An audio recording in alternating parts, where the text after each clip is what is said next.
حبايب قلب عاملين يا رب كلكم تكونوا بألف خير. زي ما حضراتكم كده شفت في العنوان ان ده اسوأ مشتريات ميك اب انا هوريها لكم للاسف. اول مره اجيب حاجه ميك اب اونلاين، ودي مش اول مره اشتري من المكان ده. وللاسف الموضوع صعب جدا يعني اللي هو انا دفعت ضعفين سعر الميك اب اللي انا جايباه عشان خاطر استلمه شحن، وكانت قصه كده ليله كبيره قوي. فالميك اب اللي انا جايباه النهارده من بي مي. اوكي، انا اشتريت منهم قبل كده، بس احكي لكم بقى النهارده القصه اللي حصلت معايا. فالفيديو النهارده هيكون فيه رغي، واعذروا رغي عشان انا مبقوقه خلاص. فاللي مش بيحب ان انا ارغي وكده، لان لما برغي في فيديوهات المشتريات بلاقي الناس بتقول لي ان انا برغي كتير وبتاع. فاللي بيحب يتفرج على رغي يا مراحب، اللي مش حابب يتفرج يا سفينه مراحب. اوكي، بس انا هرغي وهقول اللي حصل معايا بالتفصيل وبس كده، عشان لو حد حابب يشتري من بي مي، لان بي مي كمان بيوصل لمصر، هو اصلا موجود في السعوديه. رغيت كتير قوي يلا بينا نبدا. فما تنسوش تظبطوني بلايك، تشتركوا كمان في القناه اللي لسه مشتركتوش، ويلا بينا نبدا الفيديو. يلا بينا نفتح. ده كده شكل البوكس اللي جالي. تمام،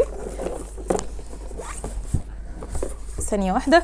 ودي الورقه اللي يعني تقريبا زي سكرين شوت واخدينها كده، هم اللي واخدينها يعني من المنتجات اللي انا طلبتها، وحاطين بقى فيها الاسعار وكل حاجه. فدي كانت يعني الدليل. انا نسيت اقول لكم اصلا في المقدمه ان في منتجين انا كنت طالباهم واغلى منتجين ما جوش. انا هتشال اوكي. ودي بقى بصوا حاطينها كده زي سكرين شوت، تمام، من المنتجات اللي انا طالباها، وانا وموجود في الورقه دي ان في منتجين ما جوش اصلا. فالمهم يعني هنعمل ايه على الله. دي كده شكل المنتجات. تعالوا بقى نفتحهم سويا واحكي لكم قصه حياتي مع البي مي. انا مسحت الابلكيشن خلاص من عندي، انا مش هطلب منهم حاجه تاني، انا مخصماهم. بس خلينا نفتح اول حاجه. الحاجتين اللي انا كنت طالباهم وما جوش كان كنت طالبه 2 من دي بس درجتين مختلفين، و2 من دي برضو درجتين مختلفين. جات لي واحده وواحده. دي اللي هي الارواج بتاعه زبال. اوكي اهي دي كده شكلها، بيكونوا 6 ارواج كده، ده شكلهم. زي ما بقول لكم ان انا كنت طالبه 2 من دي درجتين مختلفين، ما جاليش منها غير واحده. وكمان كنت جايبه من زبالم اللي هو ده بلاشر. سوري على الست الخليعه، انا ما اعرفش ليه مقلعينها قوي كده، الجو ساقع يا حاجه، البسي حاجه المهم دي كده شكل الدرجه من جوه. المفروض ان ده بلاشر، وهنا كده في مرايه. برضو دي كنت طالبه منها درجتين، جات لي منها درجه واحده. الغريبه بقى اللي مكتوب على البتاع ده، انا ما اعرفش بقى اللي بيفهم في الموضوع ده والنبي يقول لي. مكتوب على هنا في ستيكر كده محطوط، مكتوب عليه ان هو الاصدار الثاني من شركه زبال. ما اعرفش بقى يعني ايه الاصدار الثاني، يعني مثلا هو ايه زي السيراميك كده عندنا في مصر اللي هو فرز تاني مش حلو مش عارفه. فانا لما قريت كلمه الاصدار الثاني دي ما اعرفش يعني، تخيلت انها حاجه زي الفرز الثاني كده عندنا في مصر، اللي ما بتبقاش مظبوطه 100%. مش عارفه، اللي بيفهم في الموضوع ده يا ريت يرد عليا عشان انا متوغوشه. هوريكم بالاثبات ان انا كنت طالبه 2 وهم بعتوا لي في السكرين شوت اللي هم بعتوا له 2 وما جاوليش، وكانوا اغلى 2 يا ولاد، كانوا اغلى 2. يا ناس بصوا، ادي كده ورقتين مختلفتين. ادي اول ورقه فيها هنا الروج والبلاشر اللي انا طالباهم، وهنا السعر بتاعهم وكل حاجه. وادي الورقه الثانيه اهي فيها هنا الروج والبلاشر، تمام. فما جوش. فانا لما بعت لهم قلت لهم الحاجه ما جوش، قالوا لي انت متاكده انها ما جاتش؟ قلت لهم متاكده انها ما جاتش، فما ردوش عليا اوكي. القصه بقى في ايه؟ انا عايشه في الكويت للي مش عارف، فما فيش هنا جمارك يعني، او في وانا ما اعرفش. بس انا لما بطلب من شي ان، من علي اكسبريس، لما طلبت من بي مي ده قبل كده، اي مكان بطلب منه، من سكس ستريت بقى، بيجي من الامارات، بيجي من اي مكان بطلب منه، عمر ما يعني لو في شحن بيدفع مع الاوردر، لو ما فيش خلاص بيجي لك الحاجه لغايه البيت وشكرا. فانا الحاجات اللي انا طالباها دي كانت قيمتها 10 دينار وشويه. حطوا ضريبه، يعني هم كاتبين ان في ضريبه 2 دينار وشويه، الشحن 3 دينار وشويه، فكل ده اتدفع. يعني هم ما فيش اصلا عندهم، ما فيش كاش اند ديليفري، لا هو لازم تدفعي بالفيزا. فكل ده اتدفع، انا دافعه شحن ودافعه ضريبه، والاوردر نفسه اصلا 10 دينار. اوكي. بصوا حبايب قلبي، انا معرفش يا رب يبقى واضح لكم، هنا تكلفه الشحن اهي والضريبه اهي. اوكي. واجمالي الاوردر اهو، هم كاتبينه طبعا بالريال السعودي، بس انا بدفع بالدينار، ولو عايشه في مصر بتدفعي لان هو بيوصل، لو عايشه في مصر بتدفعي بالمصري عادي مفيش مشكله يعني. المهم بعد تقريبا اسبوع 10 ايام فلقيت شركه الشحن اسمها سمسة بتكلمني بتقولي ان الاوردر عليه شحن 20 دينار ونص. سوري يعني.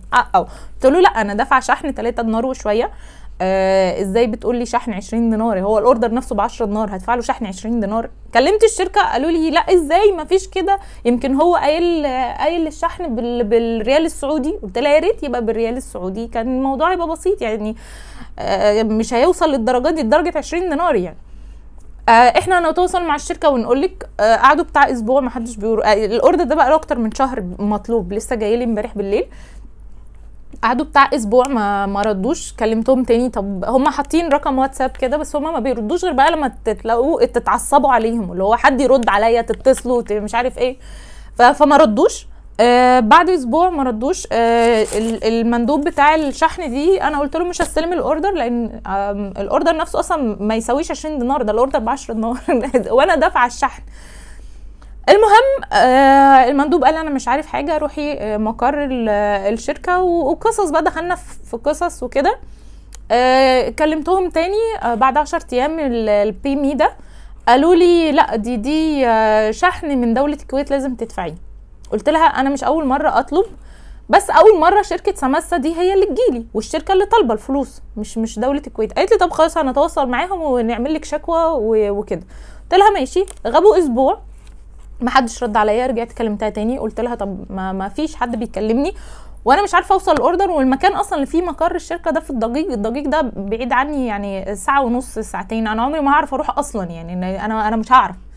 المهم فراحت راحت قالت لي لا احنا مش عارفين نتواصل معاهم، قدمنا شكوى وقالوا لا لازم تدفعي الفلوس. قلت لها طب اديني عقلك انت دلوقتي، الاوردر نفسه ب 10 دينار وانتوا واخدين شحن 3 دينار وشويه، يعني انا دفعت الشحن مش ما دفعتوش، وواخدين ضريبه 2 دينار وشويه، بتطلبي مني تاني 20 دينار ليه؟ قالت لي دي رسوم دوله الكويت اللي حطاها وبتاع. تمام على راسنا مفيش مشكله. المهم قعدنا بقى في الكلام ده كله تقريبا بتاع شهر وشويه. فانا قلت خلاص يعني انا هجيب الاوردر، كنت طالبه منه كام حاجه من 1000 كده، قلت خلاص بقى يعني هجيب الاوردر، وخصوصا في الوقت اللي انا طلبته دي اللي هي التخفيضات كانت بتاعت 11 كانت في اول شهر 11. فقلت خلاص هاخد الاوردر وخلاص، انا مش هطلب من الابليكيشن ده حاجه وهدفع ال 20 دينار. دفعت ال 20 دينار ويا فرحتي وزغرته معايا قال لي ما انتش غرمانه الاوردر زي ما بقول لكم جالي ناقص المنتجين دول، ودول كانوا اغلى منتجين موجودين فيه اللي هم الحاجات بتاعه زبل. تمام. دي حاجه انا كنت طالبه 5 مسكرات، 5 مسكرات، ال5 جم ناشفين. بس اسكتوا بقى استنوا. تمام. بصوا اولا هم بعتوا لي مسكره بالغلط مش دي اللي انا طالباها، يعني بعتولي 2 من نفس المسكره. بصوا يا اخواتي هي في مسكره هنا من 1000، دي بتاعت 1000 الوحيده اللي كانت جايه بكرتونه. ده كده شكلها اهي. وكنت طالبه مسكره من ريمال، وكنت طالبه مسكره من بورجوا، وكانت مسكره تقريبا تانية من مابلين غالبا او حاجه كده، ودي بورجوا دي جالي منها 2. يا ريت فيهم واحده شغاله يعني. ودي مسكره من ايه؟ من ماكس فاكتور. والله والله والله ال5 مسكرات جايين ناشفين، والباكج اصلا بتاعهم متهان، يعني اللي هو شكله جربان جدا، شكله جربان اللي هو والله العظيم ما دي مش حاجه واخده متاخده من مكان من ستاند ومحطوط، الابلكيشن ده حاجته اوريجينال. تمام. خليني اوريكم المسكرات بس من جوه. بصوا اول واحده بذمتكم ده شكل مسكره فيها منتج. بصوا دي اول واحده اللي هي بتاعت ماكس فاكتور، دي بتاعت ريمال. بصوا بصوا شكل المسكره، بالله عليكم شكل المسكره عامل ازاي، بالله عليكم يا اخواتي بالله عليكم حد يرد عليا اوكي بصوا ده شكل مسكره، يعني والله العظيم 3. انا مش زعلانه على الفلوس ولا زعلانه على حاجه، بس انتوا المفروض ابلكيشن محترم، عملتوا عروض، محدش غصبكم تعملوا عروض. يعني انا اشتريت الحاجات دي عشان كان سعرها حلو، انا مش محتاجه مسكرات خالص، بس هي كان سعرها حلو. المسكره الواحده من دول كانت ب4 ريال سعودي، لا كانت ب4.5 ريال سعودي. المسكره اللي هي بتاعت رمال والمسكره بتاعت بورجوا برضو كل واحده فيهم ب4.5 ريال سعودي. غالبا مسكرات كان نازل عليها هي والاكلادور كان نازل عليهم سعر موحد، يعني تقريبا 4.5 ريال سعودي الواحده. برضو دي لو حسبناها بالمصري دي مش قليله يعني. اوكي في ايه تاني انا جربت لكم ايه؟ فاضل بقى المسكرات بتاعت بورجوا، نفس الفكره. بصي يا اختي، بصي يا اختي شويه، تمام نفس الفكره. هي دي فرشتين مختلفتين؟ لا والله هما نفس الفرشه. فهي الفكره ان اصلا الحاجه جايه لي ناشفه. دي كده المسكره بتاعت بورجوا، ف مش عارفه اقول حاجه. تمام قلت لها المسكرات ناشفه، فردها بيقول لي انتي الحاجه بقالها شهر في الشحن فنشفت. قلت لها اولا احنا الوقت ده اللي احنا فيه في الكويت الجو حلو جدا جدا، واكتر وقت بيبقى الجو فيه حلو جدا، فما فيش الشمس. حتى لو هم راميون حاجتي مخصوص رامينها في نص الصحراء الشمس مش قويه. تمام غير كده طول ما المسكره مقفوله ما اتفتحتش ما دخلهاش هوا ما بتنشفش. قالت لي لا احنا عندنا في المستودع لازم نبقى مشغلين عليها التكييف. قلت لها حتى لو بتتكلمي في الحر الوقت اللي احنا فيه في الكويت ما فيهوش حر عشان خاطر تقولي لي كده. خلاص فدول بالنسبه للمسكرات اللي احنا جربناهم، ال5 مسكرات زي ما انتم شايفين والله ناشفين. ف انا مش زعلانه على الفلوس على قد ما ان انا الاوردر ده كنت فرحانه بيه ومستنياه وعادي. نيجي بقى للايه للحزن التاني والله نيجي للحزن التاني. بص يا ستي شويه، دي بالة حواجب كانت محطوطه بتاعه الف، المفروض ان فيها جل وفيها باودر. يعني ايه يعني ايه يعني زغرتي اللي ما انتش غرمانه خلاص. بصوا بقى بالله عليكم، انا عارفه ان يمكن تكون غلطتي بس كانت على الصفحه شكلها الدرجه في درجه حواجب. بالله عليكم دي بودر حواجب؟ ثانيه بالله عليك يا اختي، دي بودر حواجب؟ دي بودر حواجب؟ ردوا عليا، دي بودر حواجب؟ في حد حواجبه كده؟ اوكي نيجي بقى للجل ده جل حواجب؟ مش هقول حاجه مني له مش هقول. اوكي فدي برضو كانت الكات بتاعت الحواجب. هنقول اختيار غلط مني، انا اللي متخلفه، انا ما بعرفش اختار، بس هي على الصفحه كان لونها غامق جدا. اللي بعده البرونزر ده من الف. هو كانوا محطوطين على الصفحه ان هما شكلهم مط، هو ما كانش مكتوب مط بس هو كان شكلهم مط. الاتنين جايين فيهم جلوس، فهو زي برونزر وكونتور وكده، وفيهم قصدي فيهم شمر جلوس. ايه معلش ريقي ناشف والله العظيم عايزه حاجه اشربها.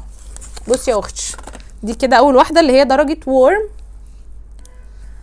يعني انا اللي خلاني اصلا اتمسك بالاوردر ده وادفع الفلوس دي عشان خاطر الحاجه بتاعت الف اللي كنت جايباها، فحاجه الف اللي جت يا حزن الحزن بجد. اوكي ده كده شكلها. الدرجات لطيفه جدا ما فيهاش مشكله، بس حتى الدرجه دي يا جماعه فيها شمر، يعني الدرجه اللي هي دي فيها شمر. اوكي والبيجمنت خفيف ما شاء الله، البيجمنت مش موجود اصلا يا فندم. احلى حاجه المرايه فيها مرايه حلوه. فدي كده اللي هي درجه وورم. نيجي للدرجه اللي هي اسمها جولدن، نفس الباكج بتاعها بالظبط نفس التانية، بس الدرجات دي افتح شويه وبرده الاتنين فيهم شمر. تمام خليني اوريكم فرق الدرجتين ما بين وورم وجولدن. ولا ابغى اعيط ولا ابغى اعيط. اوكي بصي دي وورم ودي جولدن. الدرجات فاتحه خالص. ازاي دي جولدن؟ طيب الحاجه الوحيده اللي جبرت بخاطري يعني وما كانش عليها عرض، يعني انا شارياها بسعرها هنا وسعرها في مصر وسعرها في العالم كله هي الباودر دي بتاعت بورجوال اللي هي هيلثي ميكس. ده كده شكلها، دي الوحيده اللي نصفتني يعني. استنوا فيها لزقه. دي رقمها 1. بصوا كده شكل الدرجه، هنا في اسبونشايه ومرايه. دي ما كانش عليها اي عرض خالص، ودي سعرها زي ما موجوده في الكويت زي ما موجوده في مصر وكل حاجه. في بعد كده الفاونديشن ده من 1000. يعني ده كده شكله. الدرجه دي اسمها ساند. اوكي، يمكن ده نقول ان هو حلو مش وحش يعني، اعتقد ان شاء الله يا رب. مكتوب عليه فلاولس فينيش فاونديشن. في بقى الكونسيلر بتاع الف مكتوب عليه اتش دي ليفتنج كونسيلر درجه لايت. ايه ده كده شكل الكونسيلر بتاع الف زي ما بقول لكم درجه لايت. اوكي تمام. ده 7 اكلادورات. انا جبت ال7 اكلادورات دول لسبب ان هم كان نازل عليهم كان تقريبا ب 140 فلس، اي بما يعادل 15 جنيه مصري للي حابب يعني. وسعرهم بالريال السعودي 1 ريال و70 فلس. تمام، فهو دول كان نازل عليهم عرض هبل يعني، اللي هو يعني انا جبت كل دول اصلا عشان بس ان هم سعرهم رخيص.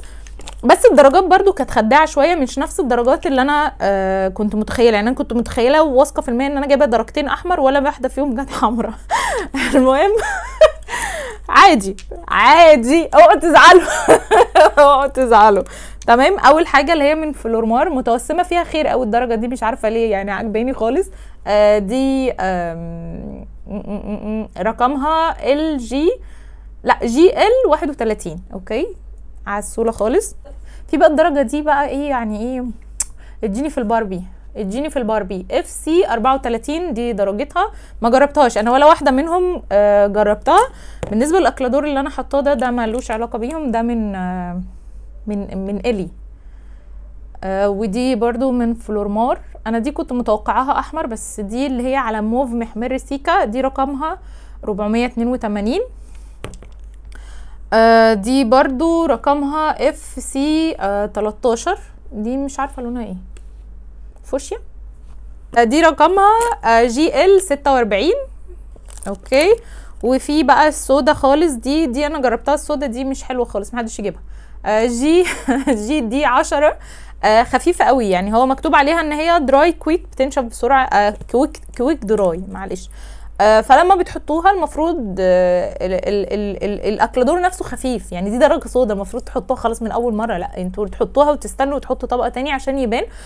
فده بالنسبه لي انا ما حبيتوش، فاتعشم الاخوات التانيين دول يكونوا احلى من كده. في بقى اخر درجه معانا اللي هي اف سي 39.